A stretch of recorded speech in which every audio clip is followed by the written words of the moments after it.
नमस्कार दोस्तों, मेरा नाम भव्य मंगला है। मैं IATF क्वालिफाइड ऑडिटर हूँ। पिछले 18 सालों से ऑटोमोटिव सेक्टर में ऑडिट कर रहा हूँ। एक और बेहतरीन टॉपिक मैं लेके आऊँ, यह स्टेप नंबर 7 जो प्रॉब्लम सॉल्विंग टेक्निक है। यहाँ मैं डिटेल में बात करने वाला हूँ कि क्या इंपॉर्टेंस है डॉक्यूमेंटेशन की, लेसन लर्न की, और किस तरीके से हम जो भी एक्शन ले रहे हैं उसको किस तरह से प्रमोट कर सकते हैं ऑर्गेनाइजेशन में।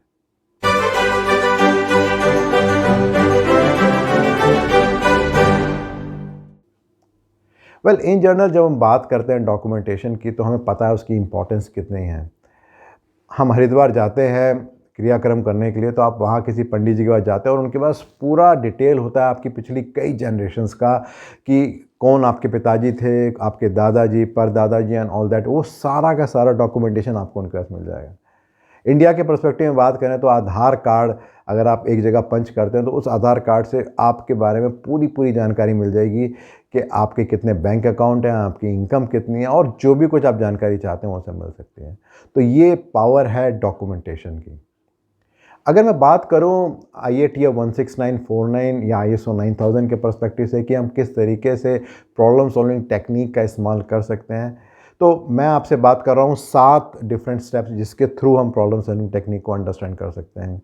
जिसमें हमने बात की थी सबसे पहले किस तरह से प्रॉब्लम को डिफ़ाइन करना है, उसके बाद किस तरीके से हमें रूट कॉज एनालिसिस करना है। रूट कॉज के पहले हमने बात की थी कि करेक्शन, कंटेनमेंट और इंटरिम एक्शन क्या होगा। देन उसके बाद किस तरह से करेक्टिव एक्शन को हम प्लान कर सकते हैं, उसका इम्प्लीमेंटेशन की इफेक्टिवनेस कैसे दे सकते हैं। उसके बाद पिछला वीडियो था जब हमने बात की थी with respect to horizontal deployment. तो अभी मैं जब आपसे डॉक्यूमेंटेशन की बात करने वाला हूँ तो इन्हीं 6 स्टेप्स के पर्सपेक्टिव से कि हर स्टेप में किस किस तरह के डॉक्यूमेंटेशन की रिक्वायरमेंट हो सकती है उसके बारे में बात करूँगा। Even though there is a great possibility कि ये जो मैं आपको बताने वाला हूँ उससे कहीं ज़्यादा या कम भी डॉक्यूमेंट्स हो सकते हैं जो आपके यहाँ पे ऑर्गेनाइजेशन में यूज़ हो। तो एक एग्जांपल लेके चलते हैं कि एक कस्टमर के पास एक कंप्लेंट आई है एक मोल्डेड कंपोनेंट की फिटमेंट की, और मान के चलिए 1000 पीस रिजेक्ट हुआ है, और उसके रिलेशन में हमने कुछ करेक्शन, कंटेनमेंट एक्शन भी लिया है, कुछ रूट कॉज एनालिसिस करके हमने करेक्टिव एक्शन भी लिया है। अब उसके क्या क्या पॉसिबल डॉक्यूमेंट हो सकते हैं उसको लेके बात करते हैं। तो जो सबसे पहला स्टेप था वो बात कर रहे थे हम डिफाइनिंग द प्रॉब्लम। तो जब हम डिफाइन करने की बात कर रहे हैं तो उसमें जो सबसे पहला स्टेप है वो है क्रॉस फंक्शनल टीम का फॉर्मेशन, कि हमने क्या कोई क्रॉस फंक्शनल टीम को फॉर्म किया जो कि इस प्रॉब्लम को देखने वाली है। क्या कस्टमर से कोई हमें पिक्चर आई थी जहाँ पे उस प्रॉब्लम के बारे में बताया गया था जिससे हमें समझ में आया क्या है। कोई कस्टमर से कोई इंस्पेक्शन रिपोर्ट आई हो, वो एक डॉक्यूमेंट हो सकता है। मे बी कोई डिटेल्ड रिपोर्ट है जो हम बना सकते हैं या कस्टमर से हमारे पास आ सकती है विद रिस्पेक्ट टू कि क्या प्रॉब्लम आई थी।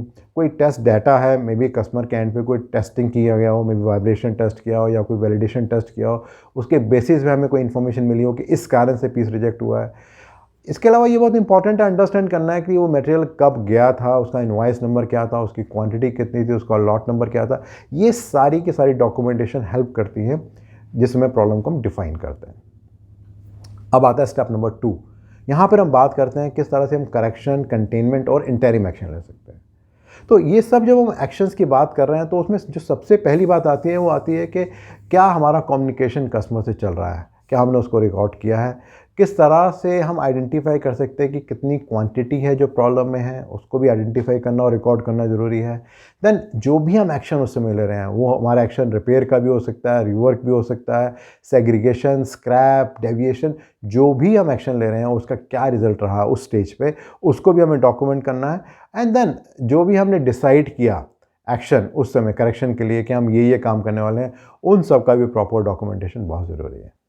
उसके बाद आता है स्टेप नंबर 3 जहाँ पे बात करते हैं root cause analysis. Root cause analysis में हमने 2 तरह की बात की थी। एक हमने बात की थी 3 रिलेट 5 एनालिसिस, और दूसरा हमने बात की थी अबाउट इशिकावा डायग्राम। तो जब इन दोनों की हम बात करते हैं तो जब हम 5 का एनालिसिस करते हैं तो क्या उसका प्रॉपर रिकॉर्ड हमने बनाया था। जो भी हमने 5 आइडेंटिफाई किया तो उसमें जो फाइनल वाई था क्या हमने उसको आइडेंटिफाई करके कहीं रिकॉर्ड किया कि वो कौन सा वाई था। कौन सी क्रॉस फंक्शनल टीम थी जिसने एक्चुअली में इस पर काम किया, उसको अंडरस्टैंड करना बहुत ज़रूरी है, जिससे पता रहे कि जो रेलेवेंट CFT टीम थी, क्योंकि इसके अंदर सप्लायर भी हो सकता है, कस्टमर भी हो सकता है, क्या उन सबको इंक्लूड करके हमने इसमें काम किया था। तो वो सारा पार्ट बन जाएगा with respect to all the document जो स्टेप नंबर 2 की या 3 की बात करते हैं। अब बात करते हैं स्टेप नंबर 4 के बारे में। ये है वो है जहाँ पे मैक्सिमम नंबर ऑफ डॉक्यूमेंट्स हैं जिनको हम रिव्यू करते हैं और अपडेट करते हैं। यहाँ हम बात कर रहे हैं करेक्टिव एक्शन के बारे में।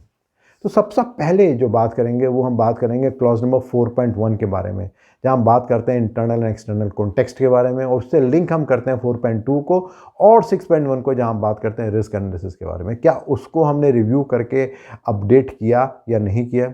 जो भी हमने एक्शन प्लान प्रपोज किया उसके अंदर क्या हमने डिफाइन किया कि कौन रिस्पॉन्सिबल पर्सन है, किस तरह का पोका योका एरर प्रूफिंग हमें लगाना है, क्या उसके कारण से कोई कैलिब्रेशन प्लान में भी चेंज आ रहा है। मे बी हम कैलिब्रेशन पहले 12 महीने में करते थे, बट अभी हमें लग रहा है कि वो 12 महीने ज़्यादा था, हमें शायद 6 महीने में ही कैलिब्रेशन करना चाहिए। कोई ट्रेनिंग हमने प्रोवाइड करने के बारे में सोचा है तो उसका कोई प्लान है। जो स्किल मैट्रिक्स है अभी आज के टाइम में किस लेवल पे जो ऑपरेटर्स काम कर रहे हुए हैं और उसमें कहाँ तक लेके जाना है। क्या हमने सोचा है कि मेजरमेंट सिस्टम एनालिसिस की हमें स्टडी करनी है जिससे हमें रिपीटेबिलिटी एंड रिप्रोड्यूसिबिलिटी के बारे में पता लग सके। प्रोसेस कैपेबिलिटी को अंडरस्टैंड करना बहुत ज़रूरी है स्टेज पे कि जो भी क्रिटिकल कैरेक्टरिस्टिक्स हैं या जहाँ भी प्रॉब्लम आ रही है क्या वहाँ पे हम कैपेबिलिटी स्टडी कर सकते हैं। बहुत सारे डॉक्यूमेंट्स हैं जिनको हम रिव्यू करके अपडेट कर सकते हैं स्टेज पे, जहाँ पे हम बात कर सकते हैं ड्राइंग के बारे में, process flow chart, FMEA, control plan, standard operating procedure, 1 point lesson, skill matrix, machine history card, supplier PPAP procedure, और भी बहुत सारे डॉक्यूमेंट हो सकते हैं जिसको हम रिव्यू कर सकते हैं। शेल्फ लाइफ का प्लान को हम मॉनिटर कर सकते हैं, मे बी शायद हमारे पास कोई सिस्टम नहीं था। लैब टेस्टिंग का प्लान को हम रिव्यू कर सकते हैं, उसको अपडेट कर सकते हैं। कॉन्टीजेंसी प्लानिंग हमें रियलाइज़ होता है कि जब कंप्लेंट आई थी तो हमारे यहाँ कारण से कस्टमर की शायद लाइन रुक गई थी, तो शायद हमें अभी कॉन्टीजेंसी प्लानिंग को दोबारा से रिव्यू करके अपडेट करने की ज़रूरत है। जो भी 4M चेंजेस हो रहे हैं, मैन मशीन मटेरियल मेथड, उसको हम एक बार रिव्यू करेंगे दोबारा। कोई प्रोसेस को वैलिडेट करना है जिससे कि हम इंश्योर कर सकें रिजल्ट कंसिस्टेंट आ सके, वो सब आ सकता है।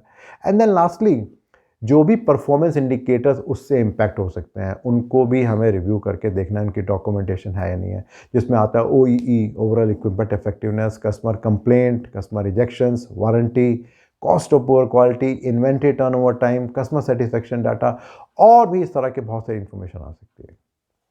अब बात करते हैं स्टेप नंबर 5 की, जहाँ पे हम बात करते हैं करेक्टिव एक्शन इफेक्टिवनेस की। देखा जाए कि जो भी डॉक्यूमेंट्स हमने प्रीवियस स्टेज में बनाए थे, यहाँ पे हमें बस उस स्टेज का इफेक्टिवनेस को रिव्यू करना है कि उन सब डॉक्यूमेंट्स को बनाने का रिजल्ट क्या आया और क्या वो भी जो हम एक्सपेक्ट कर रहे थे वो रिजल्ट आया नहीं आया। तो देखा जाए सबसे पहली बात तो वही आ गई इंटरनल एक्सटर्नल कॉन्टेक्स्ट की। जब हमने उसको रिव्यू किया और उसको अपडेट किया तो क्या उसको अपडेट करने के बाद हमें लगता है कि अब रिजल्ट हमारे कंसिस्टेंट आ रहे हैं। जो भी लेसन हमने लर्न किए क्या हमने उसको एक्चुअली में रिकॉर्ड किया या नहीं किया। एक्चुअल डेट ऑफ इम्प्लीमेंटेशन जो हो सकता है कि 1 महीना 2 महीना या 3 महीना भी हो सकती थी, क्या उसकी प्रॉपर रिकॉर्डिंग हुई या नहीं हुई। जो कैलिब्रेशन हमने प्लान किया था दोबारा से करने का, फ्रीक्वेंसी कम करने का, क्या एक्चुअली में कम हुई, क्या उसके हिसाब से हमने कैलिब्रेशन शुरू किया। क्या हमने रेगुलरली मॉनिटर करना शुरू किया कि हमारा जो पोका योका था उसकी इफेक्टिवनेस क्या चल रही है या नहीं चल रही है। जो हमने FMEA को रिव्यू किया था उसके बाद क्या हमारी अकरेंस, डिटेक्शन, सिविरिटी, रैंकिंग में कोई फ़र्क आया, एक्शन प्रायोरिटी में कोई फ़र्क आया। जो हमारी प्रिवेंटिव एक्शन की चेकलिस्ट थी क्या वो चेंज हो गई और अब नई चेकलिस्ट को ही हम यूज़ कर रहे हैं। अगर हमने सोचा था कोई टूल डुप्लीकेशन का प्लान बनाएंगे तो क्या एक्चुअली में वो टूल डुप्लीकेशन के प्लान के ऊपर काम शुरू हुआ या नहीं हुआ। इसी तरह से जो भी 4M चेंज की हमने बात की थी, मैन मशीन मटेरियल मेथड, उसका स्टेटस किस तरह का चल रहा है। क्या स्किल मैट्रिक्स अपडेट हो गई। जो शेल्फ लाइफ की मॉनिटरिंग हमने प्लान की थी क्या एक्चुअली में शुरू हुई। जो लैब में हमने टेस्ट सोचे थे कि हम हर महीने करेंगे क्या वो टेस्ट होने लगे, उसका रिजल्ट क्या आ रहा है। कॉन्टीजेंसी प्लानिंग के बारे में हमने सोचा था कि वो ट्रायल टेस्ट करेंगे, क्या वो एक्चुअली में हुए और अगर हुए तो उनका रिजल्ट क्या रहा। इसी तरह से प्रोसेस कैपेबिलिटी का स्टडी जो हमने सोचा था ये पहली बार हमने किया था जब एक्शन प्लान लिया था, अभी 3 महीने बाद या 6 महीने बाद किस तरीके के रिजल्ट आ रहे हैं।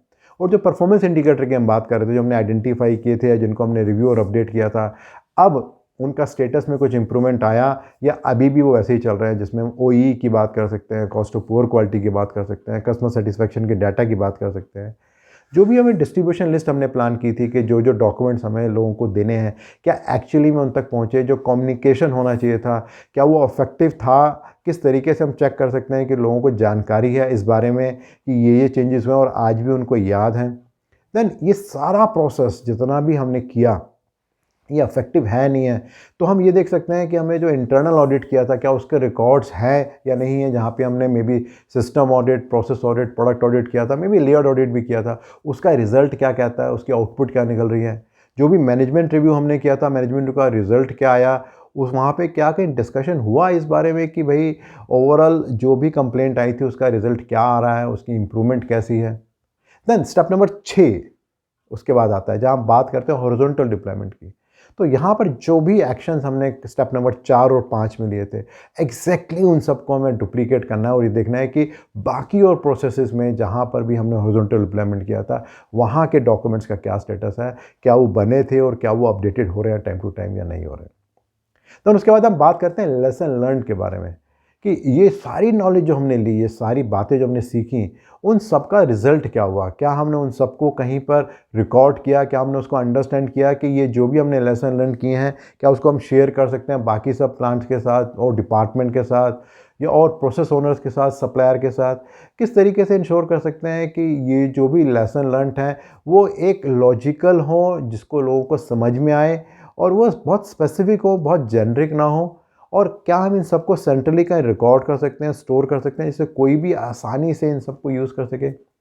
से फॉर एग्जांपल अगर लेसन लर्न की बात करें कि हमारे हीट ट्रीटमेंट प्रोसेस में कहीं हार्डनेस की मिक्सिंग की प्रॉब्लम थी कि 2 डिफरेंट स्टेजेस थे, वहाँ पे कुछ पीसेस मिक्स हो गए, तो वहाँ पे हमने कोई एक्शन ले लिया ना। उस लेसन लर्न को क्या हम से इनकमिंग इंस्पेक्शन में भी इंप्लीमेंट कर सकते हैं, जहाँ पर मे बी 2 डिफरेंट ग्रेड के मटेरियल आते हैं बट उसका डायमीटर सेम होता है और पॉसिबिलिटी है मिक्सिंग होने की, तो वहाँ पर हम कोई एक्शन ले सकते हैं। या इसी तरह से प्रोडक्शन प्लानिंग में हमने 2 प्रोडक्ट को प्लान किया हुआ है असेंबली लाइन में जो ऑलमोस्ट आइडेंटिकल है, थोड़ा सा डिफरेंस है, से फॉर एग्जांपल कपलर में, तो क्या हम उनको अलग अलग टाइम फ्रेम में कर सकते हैं, डिफरेंट शिफ्ट में कर सकते हैं जिससे उनकी मिक्सिंग होने की पॉसिबिलिटी ना हो, और इस तरह के और पॉसिबल एक्शन हो सकते हैं जो कि हम लेसन लर्न में प्लान कर सकते हैं। अगर बात करें कुछ इंडस्ट्री चैलेंजेस के जो इस समय with respect to problem solving technique की, जो हमने बात की डॉक्यूमेंटेशन और लेसन लर्न के बारे में बात की, तो जो सबसे इंपॉर्टेंट चैलेंज है कि कितनी बार ऐसा होता है कि जो भी रेलेवेंट डॉक्यूमेंट्स हैं उनको हम एक्चुअली में रिव्यू करके अपडेट करते हैं, या कुछ भी डॉक्यूमेंट जो हमें आसानी से लगता है हमें अपडेट करना उसे किया और बाकी को हम छोड़ देते हैं। देन सेकेंडली, ये जो नॉलेज हमने शेयर की, जो लर्न की हमने, क्या उसको हम कहीं रिकॉर्ड कर रहे हैं, क्या उसको हम कम्युनिकेट कर रहे हैं लोगों को, जिससे कि लोगों को पता चले कि ये से हमने सीखा इस पर्टिकुलर प्रॉब्लम से और इस तरीके से हम इस तरह की प्रॉब्लम्स को फ्यूचर में आने से हम रोक सकते हैं। एंड देन तीसरा जो अवेयरनेस है, लोगों को पता चले कि ये जो भी एक्शन लें, ऐसा तो नहीं कि सिर्फ जो कुछ इंस्पेक्टर्स हैं या जो क्वालिटी का आदमी है जो रिपोर्ट बनाता है उसी को पता है, बट शॉप फ्लोर में जो सुपरवाइज़र है, जो वर्कर है, वहाँ तक जानकारी पहुँच ही नहीं रही with respect to all the actions. तो उन सबको भी हम देख सकते हैं कि ये रियल इंडस्ट्री के चैलेंज हैं जो हम सबको फेस कर रहे हैं। सो अगर मैं समरी करूं, प्राइमरीली मैंने बात की आपसे डॉक्यूमेंटेशन के बारे में डिफरेंट स्टेज में, स्टेप नंबर 1 से स्टेप नंबर 6 के, कि क्या क्या पॉसिबल डॉक्यूमेंटेशन हो सकता है, किस तरीके से लेसन लर्न को हम इनकॉर्पोरेट कर सकते हैं, उसके एग्जांपल के बारे में बात की, और लास्टली हमने बात की with respect to the industry challenges. मेरा जो नेक्स्ट वीडियो रहेगा वो इसी सीरीज़ में रहेगा और लास्ट वीडियो होगा इस पर्टिकुलर सीरीज़ का, जहाँ पे एक एग्जांपल के साथ अंडरस्टैंड करेंगे कि ये जो प्रॉब्लम सॉल्विंग टेक्निक है उसको किस तरीके से हम आइडेंटिफाई कर सकते हैं और इम्प्लीमेंट कर सकते हैं from step number 1 to step number 7। Regularly बहुत सारे फीडबैक आ रहे हैं आपके और हेल्प कर रहे हैं अंडरस्टैंड करने के लिए आपकी क्या एक्सपेक्टेशन, आपकी क्या रिक्वायरमेंट है। सो प्लीज़ उसको आप कंटिन्यू रखिए।